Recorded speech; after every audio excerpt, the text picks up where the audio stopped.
Okey, Assalamualaikum warahmatullahi wabarakatuh. Selamat pagi semua saya ucapkan. So, saya doakan agar semualah pelajar-pelajar saya, kita semua dan keluarga kita dijauhkan daripada wabak COVID-19 dan sama-sama kita doakan agar Malaysia bertambah baik daripada hari ke hari. Moga kita dapat menjalani kehidupan seperti biasa. Okey, hari ni kita ada lebih kurang 9 orang.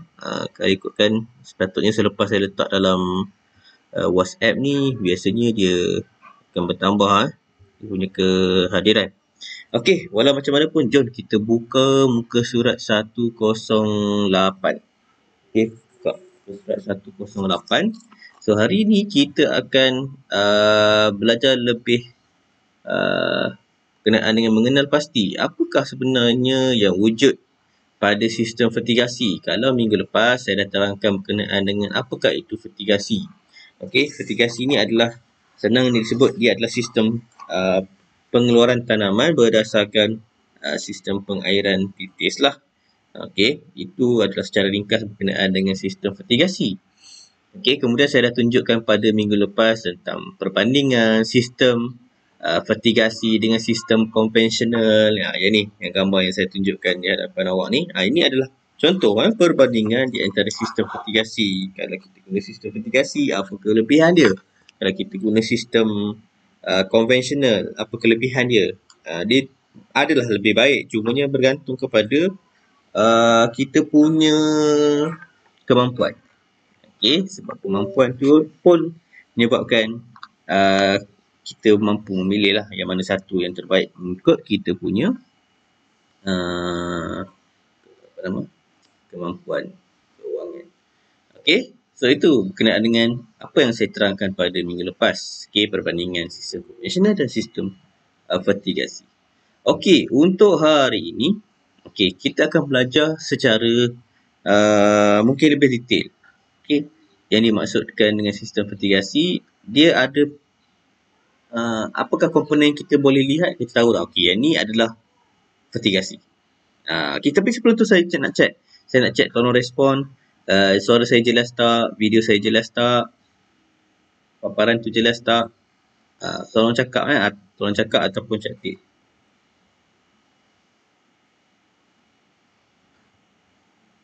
Jelas ke suara saya? Paparan ni jelas tak?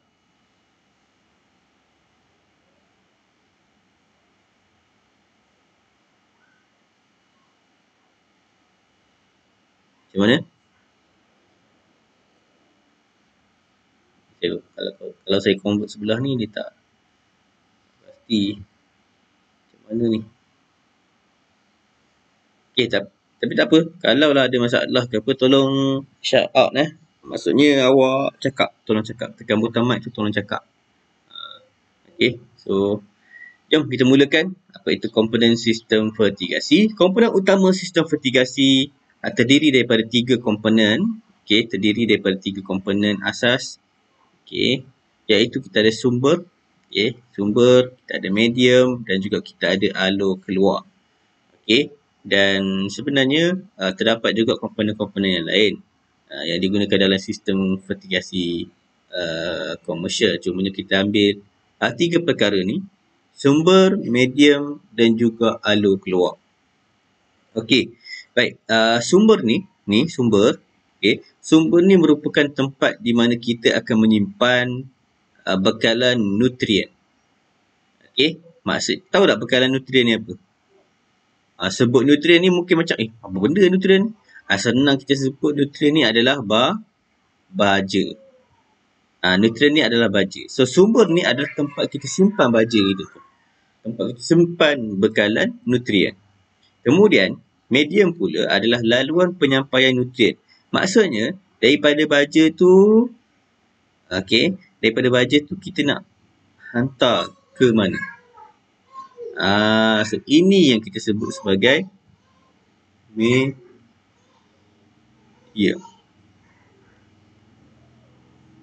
Okay, so baja nak keluar ke tanaman kita.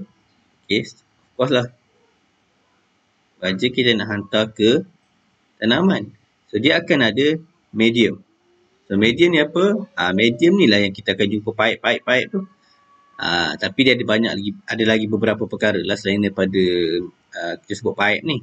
Kemudian alur keluar. Maksudnya daripada laluan tadi, daripada medium tadi, okay, pipe-pipe tadi, kita nak sampai kepada tanaman tu macam mana?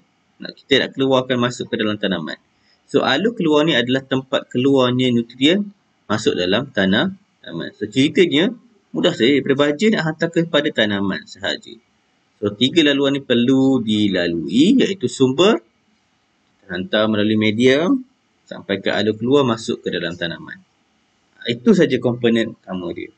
Okey, next kita nak tengok dalam bentuk gambar komponen-komponen yang wujud pada sistem fertigasi.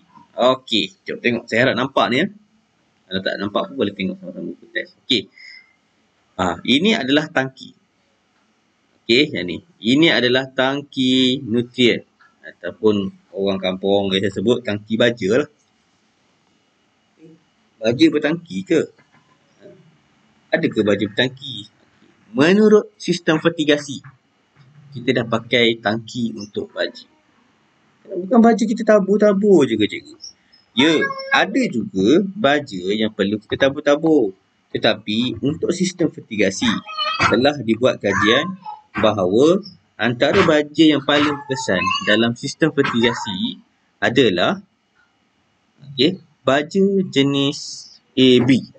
Dia kalau pergilah mana-mana tempat, yang paling glamour untuk sistem fertigasi adalah baja jenis AB. Yang tu memang antara yang mendapat sambutan dan memang dapat meningkatkan hasil pengeluaran. So, kalau try baja jenis lain ni, jarang menjadi. Sebab antara tempat yang hasilnya tinggi, contohnya macam Cameron. Okay, dia orang dah buat kajian berkenaan dengan sistem fertigasi ni. Memang dikatakan baja jenis AB sahaja yang dapat mengeluarkan pengeluaran yang ataupun hasil pertanian yang begitu baik. Itu perbezaan yang memang ketaralah berkenaan dengan baja yang diletakkan dalam tangki dan juga baja yang kita tabur-tabur saja di sistem pertanian konvensional. Itu perbezaan yang paling jelas sebenarnya. Okey, tengok apa sebenarnya tangki nutrien. Tangki nutrien akan menakung larutan baja. Okey, dia ada larutan baja Okey, dia ada larutan baja dan pengaliran larutan baja ke sistem pengairan dilakukan dengan bantuan pam air. Okey. Kita faham dia letak dalam tangki. Kita tak perlu setiap hari ke ataupun selang 2 hari ke apa, tapi biasa setiap hari ni akan baja. Ambil cebok, ambil air dalam tangki ataupun baja dalam tangki, kita pergi hantar tanaman. Tak. Itu tidak berlaku dalam sistem fertigasi komersial. So, apa yang berlaku adalah, dalam ni ada larutan baja. Larutan baja yang akan dihantar ke dalam satu sistem pengairan yang mana dilakukan oleh pam air. Pam air akan sedut larutan baja dalam tangki tersebut. Ataupun boleh dilakukan secara tarikan graviti. Ada 2 jenis. Macam mana kita nak hantar larutan baja dalam tangki tersebut, sama ada gunakanlah pam air. Yang ni gambar sebelah ni pam air ni. Pam air. Boleh guna pam air jenis macam ni ataupun yang macam ni. Ataupun yang kedua, charge yang kedua. Macam mana nak hantar daripada tangki baja kepada tanaman, kita boleh gunakan tarikan graviti. Sebut tarikan graviti macam mana nak buat? Letakkan tangki tersebut di kawasan yang lebih tinggi. Sama ada buatlah dia punya kalau kampung saya panggil pangkin. Panggil pangkin ataupun para ke, tak kisah. Ataupun tempat yang lebih tinggi sedikit. Maksudnya dia kena buat dia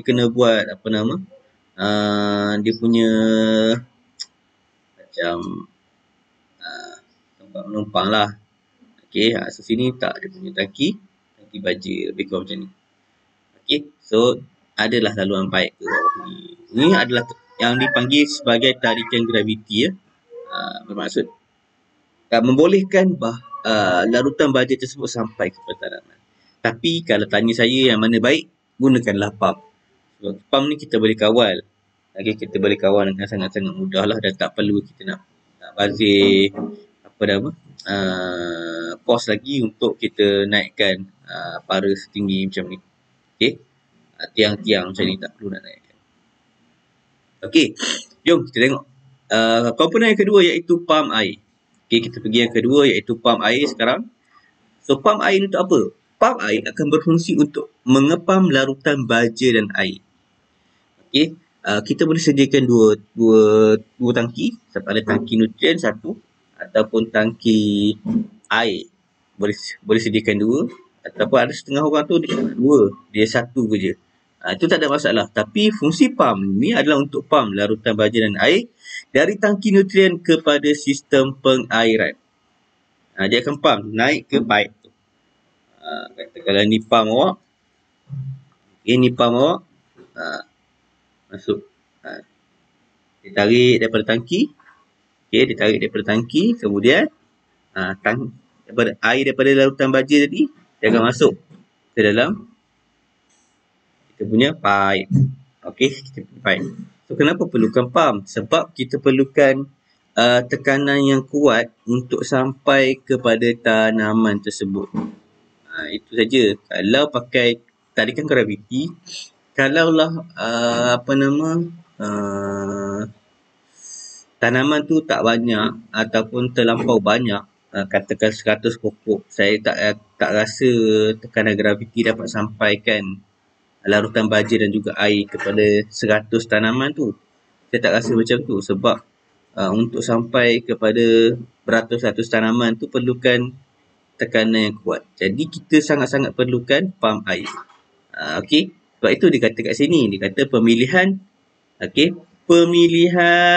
jenis pump bergantung kepada keluasan tapak yang kita nak guna. Okey, tekanan air yang kita nak perlukan dan juga bilangan tanaman. So itu sangat memastikan pump yang jenis macam mana kita nak pakai. Okay, jangan pakai pump akuarium yang belah-belah ringgit tu. Yang tu kalau untuk 3 pokok tu mungkinlah berbaloi. Tapi kalau nak guna 50 pokok, 100 pokok tu saya tak yakin dapat kekuatan sedutan sampai kepada 100 tanaman tu. Okay, so kita kena pasti dulu keluasan projek kita, bilangan pokok-pokok yang kita nak gunakan. Okay, jelas je kat situ? Tolong respon kalau rasa jelas. Saya tak dengar apa. Takut saya punya internet problem. Okay, sama ada bercakap ataupun tulis ya. Okay, baik. Jom kita nak tengok lagi. Apa lagi komponen selain pada dua tadi? Kita dah ada tangki nutrien, kita dah ada pump air. Kita tengok lagi apa kita ada kat sini. Okay, ni yang ketiga. Yang ketiga, kita ada set penitis. Set penitis? Apa ni? Panggil dripper. Okay, set penitis dia digunakan sekali bersama-sama dengan tube mikro. Tube mikro ni dia macam ada hose tau. Hose-nya halus sangat macam wayar. Macam ni. Okay, tapi dia ada lubang lah. Dia ada lubang. Okay, dia ada lubang yang kecil yang ia akan sambungkan dengan set penitis ni. Okay, kita sambungkan dengan set penitis ni. Okay, kita boleh cocok terus je. Dan ada setengah tu, okay, dia akan sambungkan melalui nipple. Okay, kenapa pakai ni? Kan tube mikro kan tu dia katakanlah bentuknya macam ni kan. Ni tube mikro. So kalau cocok tiba-tiba, dia mungkin koyak dan sebagainya. So ada setengah tu dia ada macam jarum lah. Awak akan cocok pada bahagian tube mikro ni. Kemudian awak akan masukkan nipple dulu. Okay, nipple dekat sini.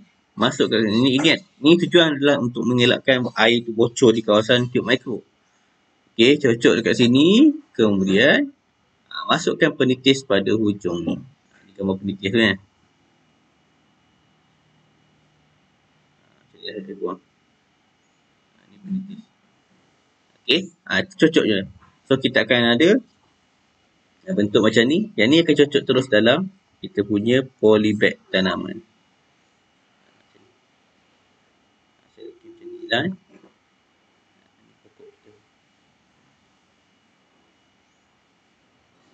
Macam tu. Okay, tube makro sama kepala nipple. Kemudian kita ada penitis masuk cocok terus dalam kita punya polybag. Okay, ini bentuk pemasangan dia. Okey, nipple kena masukkan ke dalam lubang pipe yang telah ditebuk dan bahagian tube mikro disambung pada nipple beralur 2. Oh, silap. Bukan ni keadaan dia. Saya terbalik ni. Saya kena padam ni. Bukan ni. Saya tertinggal satu lagi step. Contoh ya, contoh. Sorry. Jadi pipe macam ni. Ini pipe utama. Ini kita panggil dia pipe poly. Tahu pipe poly tak? Siapa tak kenal pipe poly? Tolong menyahut sikit. Pipe poly ni pipe warna hitam tu. Dia ada line biru kadang-kadang tu. Okey. Pipe poly. So, dia akan tebuk pipe poly ni pada nipple. So, akan ada nipple tu kat sini. Sorry ya. Saya catat macam ni je lah. Apa yang ni nanti saya akan terangkan pada langkah nanti. So, dekat nipple ni, dia akan pasang tube mikro macam ni. Ni kesilapan saya tadi. Tertinggal step. Okey, tersalah dia. Ini pipe poly ya. Pasang nipple pada pipe poly. Sambungkan nipple ni dengan tube mikro. Pasang kat depan macam ni. Okey. Kemudian dekat hujung ni baru pasang kita punya penitis. Baru kita cocok kita punya tanaman. Tapi langkah-langkah ni nanti saya akan jelaskan pada bahagian pada bahagian langkah sekejap lagi. Okey. Ini adalah set penitis. Maksud set penitis tu lah. So, ini ada pipe poly yang mana mengalirkan aliran baja tadi, larutan baja tadi masuk ke dalam tube mikro sampai pada penitis akan masuk ke dalam kita punya polybag. Okey. Baik, kemudian kita nak tengok penapis. Penapis. Ada penapis?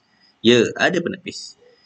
Okey, penapis berfungsi untuk menapis benda asing daripada masuk ke dalam sistem pengairan. So, kita nak pastikan bahawa air yang larutan baja yang sampai itu tidak ada sebarang habuk.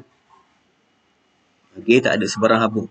Okey, tak ada sebarang benda asing lah yang masuk dalam sistem pengairan kita yang akan menyebabkan sistem pengairan kita melekat, rosak, tersumbat. Kita tak nak macam tu. Jadi, kita akan pasang penapis ini selepas daripada pam air. Okey, maksudnya daripada pam yang kita tarik tadi. Okey. Ni katakanlah tempat tarik pam dia. Okey. Pam tarik air macam tu, katakanlah dia nak sampai ke sini. Okey. So, kat sini kita akan pasang penapis ni. Kat sini kita akan pasang penapis. Iaitu, dipasang selepas daripada pam air. Okey, penapis ini perlu dibersihkan selalu supaya pengaliran larutan baja menjadi lancar. Okey, jom. Apa lagi komponen? So, kita dah ada 4 tadi. Pertama sekali, kita ada tangki nutrien. Okey, tangki nutrien. Lepas tu, kita ada pam air. Kita ada set penitis, tube mikro dan nipple sekali. Kemudian kita ada penapis. Next, kita ada timer. Next perkara kita ada timer. Benda apa timer ni? Ini nama timer. Ini kita boleh dapat kedai RM2 ke, kedai DIY ke. Okey. Apa itu timer ataupun alat pengatur masa? Alat pengatur masa akan memastikan larutan baja itu bergerak sampai kepada tanaman kita pada masa yang kita dah tetapkan. Berapa kali itu kita boleh tetapkan pada kita punya timer. So, kita boleh set pukul, katakanlah satu hari kita nak baja 2 kali. Okey, pagi sekali. Okey, maksudnya dia bukan baja 100%, dia memang baja yang cair, dah campur dengan air. So, kita nak pastikan 2 kali satu hari. So, kita set lah pukul apa? 8 pagi katakanlah. Ataupun 7.30 pagi dah kena air.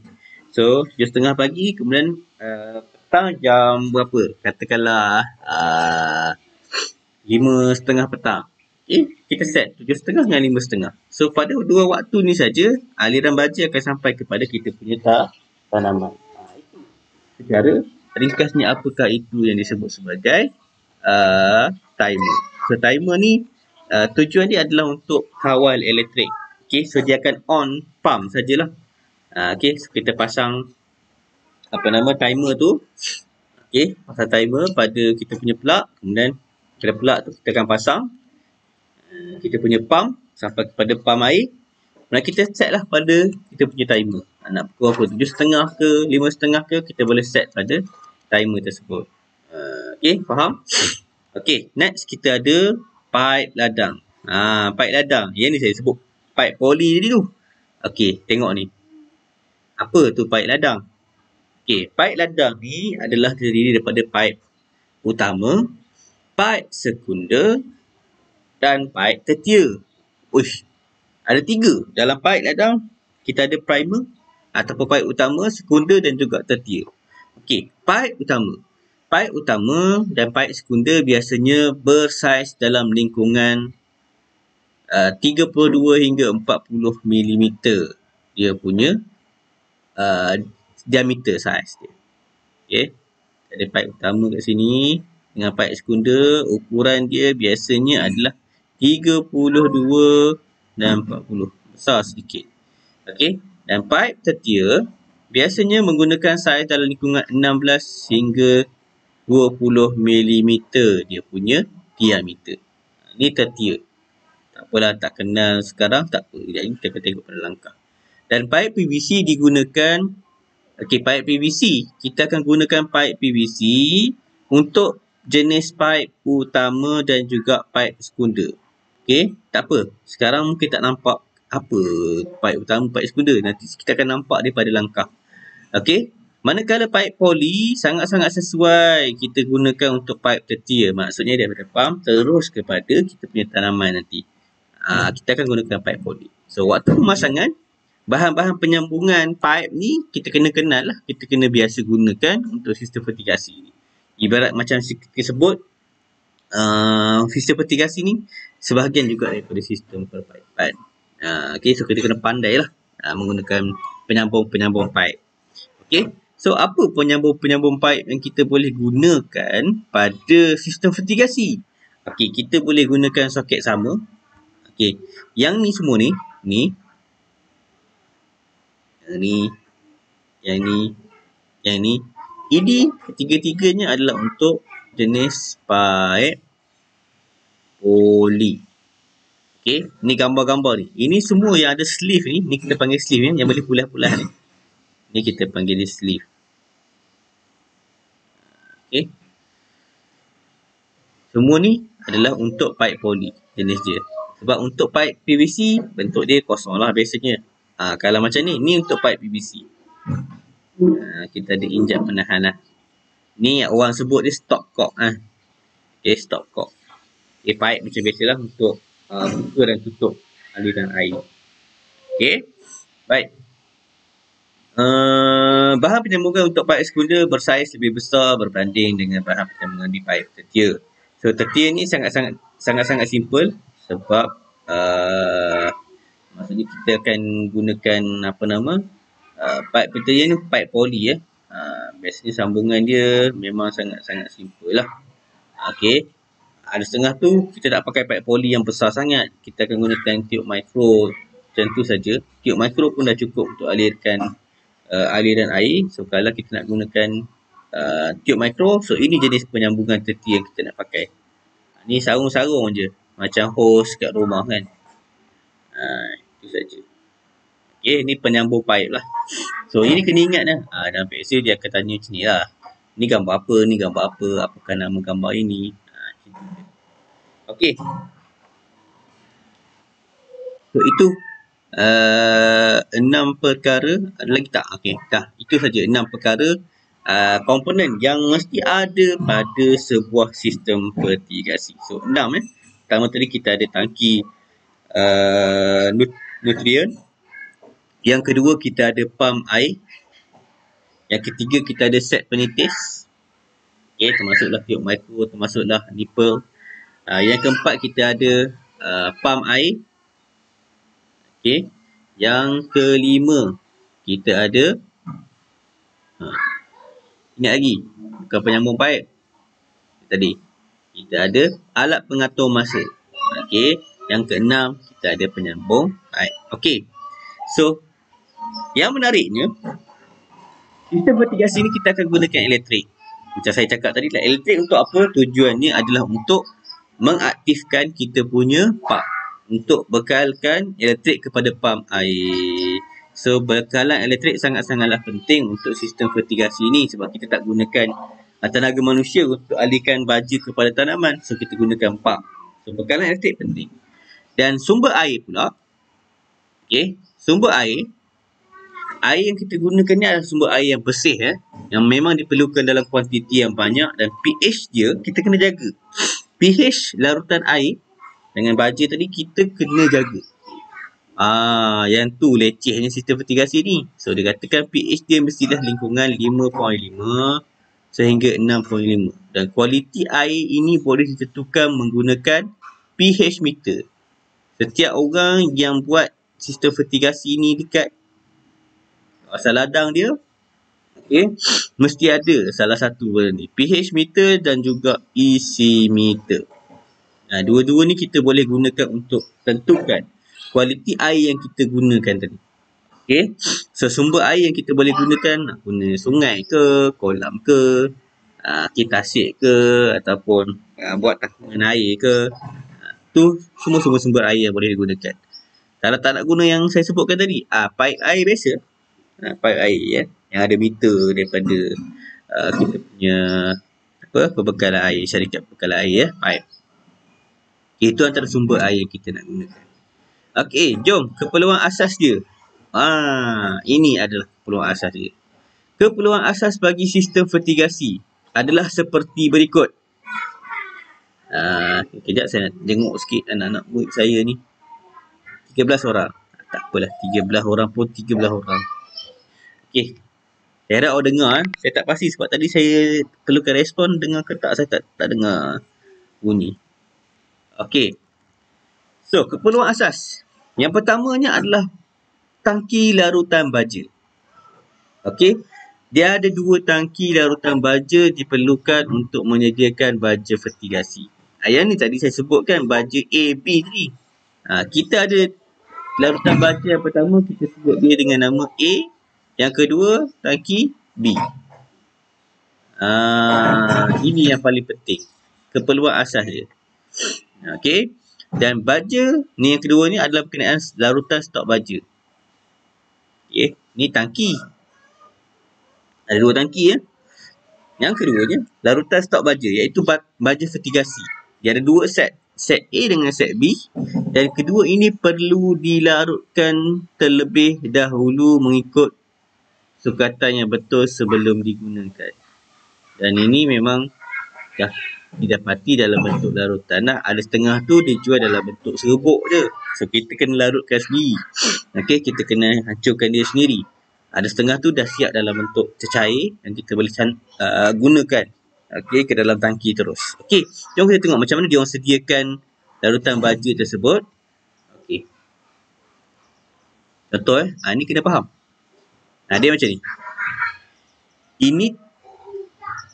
Ini tangki. Okey. Tangki A ni untuk baja A saja. Tangki A ni untuk baja A sahaja.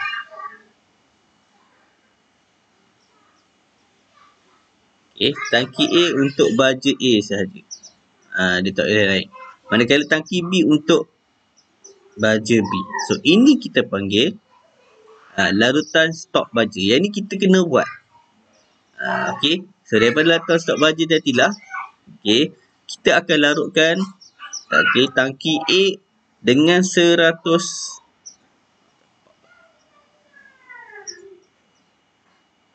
Okay, kita akan larutkan dia dengan 100 ml atau ml pula, 100 liter. Okay, 100 liter air dalam tangki. Campur sekali dengan baja A. Sama juga dengan baja B pun sama juga, kita akan larutkan dia dengan 100 liter air. Campur sekali dengan ni. Tetapi waktu kita nak buat tangki nutrien nanti, so kita akan campurkan lah. Parti A dengan parti B tu dengan sukatan yang betul lah.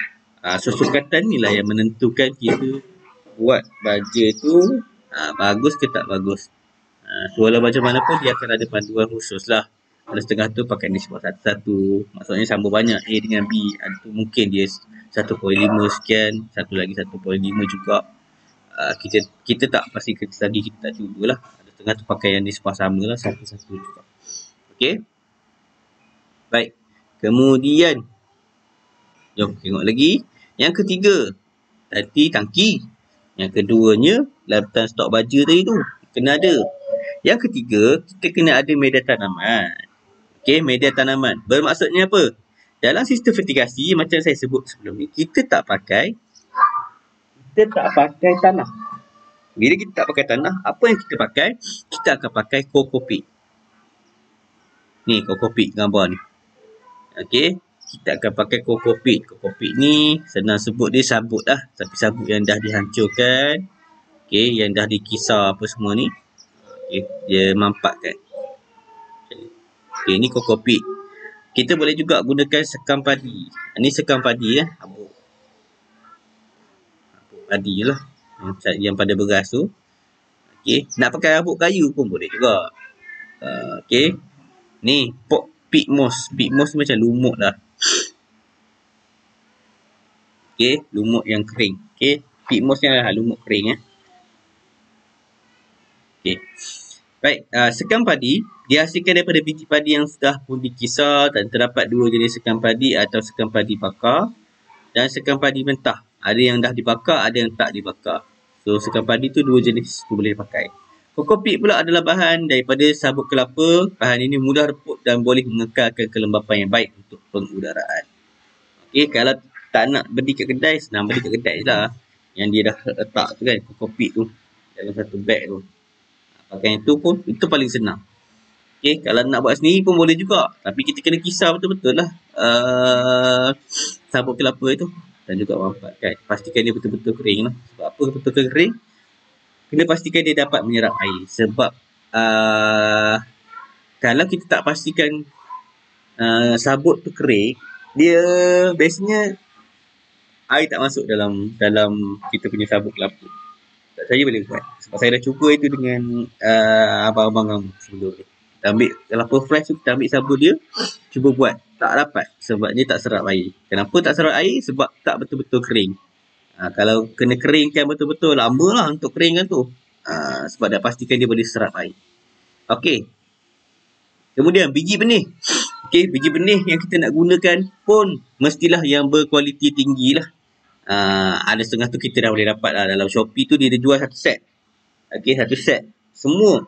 Tangki Nutria lah, apalah semua ni satu set. So, kita boleh buat kat rumah. Tapi tak banyak pokok lah yang set di rumah tu. Paling murah saya nampak lingkungan RM50 kita dah boleh buat sistem fertigasi kita.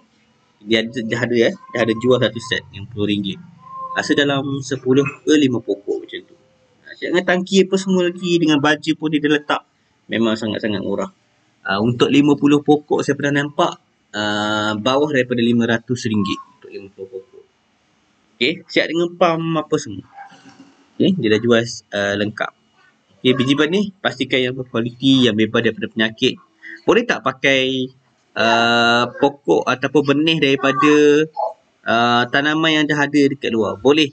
Boleh, tapi kita tak sure sama ada benih tu berkualiti ataupun tidak. Okey. Bagaimana kita boleh gunakan juga benih daripada benih hybrid, kerana ianya mungkin mudah bercambah lah. Benih hybrid dia maksudnya yang dah disediakan di pasaran, yang dijual dalam paket-paket. Itu benih hybrid. Okey, seterusnya alat pengukur yang ni jadilah kita nak ukur air tadi. Tak ada benda lain yang kena ukur dalam sistem fertigasi melainkan kita gunakan pH meter dan juga EC meter ni. Dua-dua ni kita nak gunakan untuk ukur pH air, sama ada untuk ukur dia punya alkali ataupun keasidan. Okey. Okey, itu saja berkenaan dengan 5 keperluan asas. Okey, tangki, larutan baja, media tanaman, biji benih dan juga alat pengukur. Okey, seterusnya. Jom. Apa lagi yang kita perlukan dalam sistem fertigasi? Pemilihan jenis dan variati tanaman. Nak pilih tanaman apa? Okey. Pastikan jenis tanaman dan juga varieti tanaman yang dipilih sesuai dengan persekitaran kita. Persekitaran tu maksudnya kita punya suhu. Kawasan kita panas tak? Selalu panas tak? Selalu hujan tak? Kalau kita berdekatan dengan sungai, sudah tentu kelembapan di kawasan kita tu adalah lebih berbanding dengan kawasan yang tidak ada sebarang sumber air. Okey. Dan juga bergantung juga pada kita punya pengurusan kita. Okey. So, kita boleh pilih sama ada kita nak guna tanaman yang jenis macam mana. So, antara pilihan yang kita boleh pilihnya adalah biasa orang buat cili. Cili yang paling glamour. Hari semalam baru saja saya tengok satu posting di Facebook. Sekejap saya cuba buka Facebook saya. Okey. Faham story. Lambat pula. Tak apalah. Lambat ni payah pula kita nak kongsi apa-apa. Okey. Dia Faham story tu, dia ada satu kawasan di Kuantan tu. Okey, Lorong Wong Ahjang. Dia ada satu kawasan luas tau. Ada ke depan dia tu ada satu kawasan macam parking. Bukan parking jugalah, tapi kawasan yang kosong. Jadi dia gunakan kawasan tu untuk buat sistem fertigasi. Baru saja lagi. Dan tanaman yang dipilih adalah tanaman cili bara. Okey, cili bara ni cili besar lah. Okey. So, itu antara benda yang paling mudah juga untuk didapati dan pasaran dia pun sangat-sangat tinggi. Okey, dan juga berkualitas. So, itu cili bara. Okey, itu pertama cili. Yang keduanya tomato. Antara yang mudah juga tomato. Dan yang ketiganya adalah rock melon. Rock melon ni buah okey, baik. Biji benih yang dipilih perlu disemai terlebih dahulu dalam dulang semaian atau jenis plastik hitam ataupun polisterina. Dan lepas 2 minggu baru kita letak dalam beg. So, kita kena pandailah untuk semai anak benih dia ni. Dia bukan boleh kita terus letak dalam polybag tak. Kita kena belajar untuk semaikan dia. Ada setengah orang tu semai dalam polisterin saja, ada setengah tu semai dalam polybag hitam tu, plastik hitam biasa pun boleh juga. Sebab untuk semaian ni kita nak masuk dalam polybag, kena pastikan yang anak pokok telah pun bersedia untuk ditanam. Untuk semai ni adalah untuk naikkan, maksudnya daripada biji benih tu bercambah jadi pokok. Selagi tak jadi pokok, tak boleh letak dalam polybag. Itu je. Okey, baik. So, pemilihan tapak. Tapak untuk fertigasi ni pastikan telah pun diratakan. Pastikan telah dirata dalam keadaan yang flat. Okey, kenapa kita nak pastikan kualiti air yang sampai kepada tanaman kita tu adalah sama rata. Kalau ada setengah tu atas bukit, ada setengah bawah bukit, ada setengah tu kawasan berlekuk-lekuk apa semua. Jadi aliran baja yang sampai kepada tanaman kita tu dia tak sekata. Bila tak sekata, kita akan jejaskan kualiti baja yang sampai kepada tanaman kita. Dan juga hasil dia mungkin akan berbeza lah. Itu je. So, pastikan tapak untuk fertigasi ni dia adalah rata. Okey, itu yang pertama. Yang kedua, sumber air yang kita gunakan pastikan dia bersih lah. Nak guna air kolam ke, air takungan pipe, air takungan hujan ke. Tapi dia mesti air bersih. Air yang tanpa ada kotoran. Dan juga pastikan pH air tu yang di dalam tadi kita sebut dalam lingkungan 5.5 sehingga 6.5 dia punya pH dia. Okey. So, nak pastikan macam mana? Gunalah pH meter. Gunalah EC meter. Okey. Yang ketiganya adalah berkenaan kos kita. Kos mesti sangat penting. Okey, apa yang kita ada, duit yang kita ada, modal yang kita gunakan, berapa banyak. Okey, so kos ni kos apa? Kos nak buat sistem pengairan. Kos nak beli polybag. Kos nak beli biji benih. Kos nak pilih jenis benih apa yang kita nak gunakan. Racun serangga. Racun serangga ni kalau kita tak guna sistem tutupan hujan tu, sistem lindungan hujan, kalau kita tak guna HPH tu, kita kena pakai racun serangga. Okay, racun serangga kena pakai. Okay, sama juga dengan racun kulat. Sebab hujan yang terus sampai kepada tanaman ni, dia akan biasanya menyebabkan kulat-kulat pada kita punya tanaman. Mana kalau tak tutup lagi, kita kena serangan daripada serangga-serangga. Jadi, penggunaan SPH, sistem perlindungan hujan ni sangat-sangat penting untuk kawal kita punya tanaman. Okey. So, pengurusan sistem pengairan, kita ada beberapa perkara kat sini. Okey, sistem pengairan kita. Okey, pertama kita ada sistem pengairan jenis percikan. Yang ni biasa nampak. Sistem percikan ni dia ada daripada atas. Ni daripada atas. Okey, daripada atas gunakan sembur lah. Bawah. Okey, dilakukan daripada nozzle dan jatuh kepada permukaan tanah macam hujan. Okey, semburan air berlaku apabila air kolam, air sungai ataupun air tangki dipam masuk dengan tekanan yang tinggi melalui nozzle yang berputar sebanyak 360 darjah. Okey, so kita boleh gunakan sistem pengairan percikan macam ni. Sorry. Ataupun kita boleh juga gunakan sistem pengairan jenis semburan kabus macam ni. Dia hampir sama macam sistem pengairan percikan. Tapi kali ni dia panggil sistem semburan kabus. Okay, sama juga macam sistem pengairan renjis. Tetapi nozzle yang digunakan ini adalah lebih halus. Okey, lebih halus. Okey, dia adalah lebih halus. Sama juga, ni daripada bawah.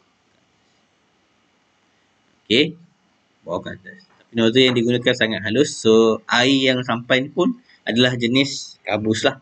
Maksudnya wap air. Bukan wap air. Dia halus lah. Spray punya.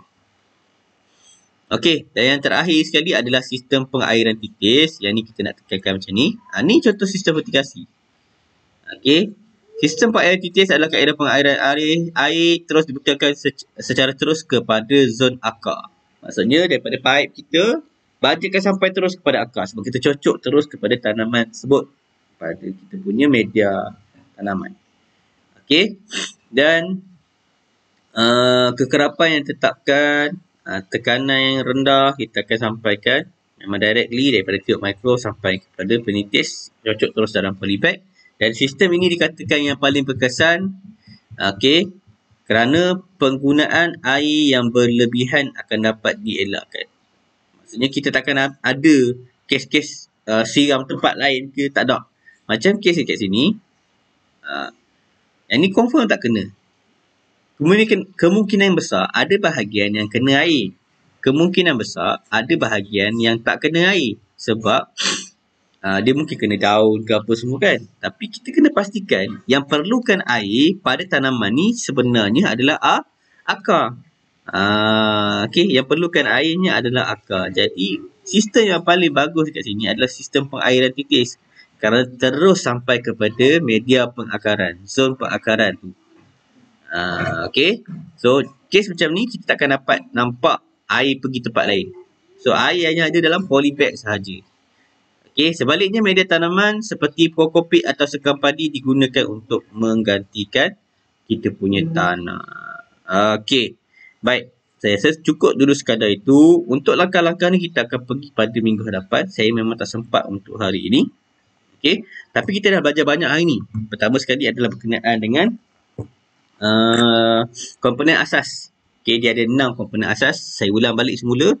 Kita sama-sama ulang balik. Kita ada tangki nutrien. Kita ada Apa nama tadi? Pam air kan. Okey, kita ada penitis. Okey, kita ada penapis. Kita ada saya lupa ni. Pipe, peladangan.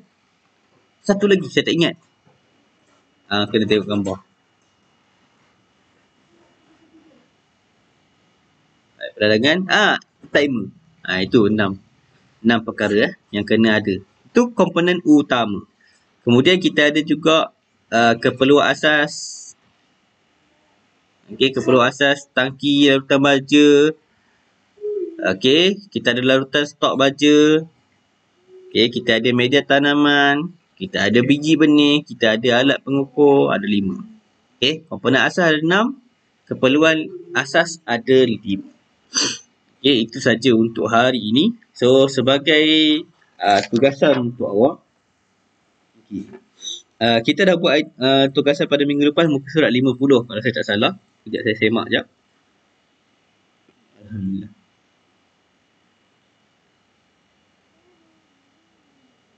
Pasti dia bagi tugasan letak. Okey, tak apa. Tugasan untuk awak muka surat 50 dan juga muka surat 51. Dua ni mesti dibuat ya. Kenapa saya tak teruskan kepada muka surat lain? Sebab ada lagi beberapa perkara saya tak sebutkan. Pertama sekali, berkaitan langkah-langkah pemasangan sistem vertigasi. Yang keduanya adalah jenis susunan ataupun reka bentuk pada sistem vertigasi. Dua ni belum saya sentuh lagi. So, insyaAllah yang minggu depan adalah yang terakhir kita akan sentuh berkenaan dengan macam mana nak pasang sistem vertigasi. Dan yang keduanya adalah tentang reka bentuk sistem vertigasi yang kita nak pasang tu. Dua ni kita akan sentuh pada minggu depan. Okey, itu saja daripada saya untuk hari ini. InsyaAllah siap nanti saya akan upload dalam YouTube saya lah ya, macam biasa. So, ada apa-apa pertanyaan tak?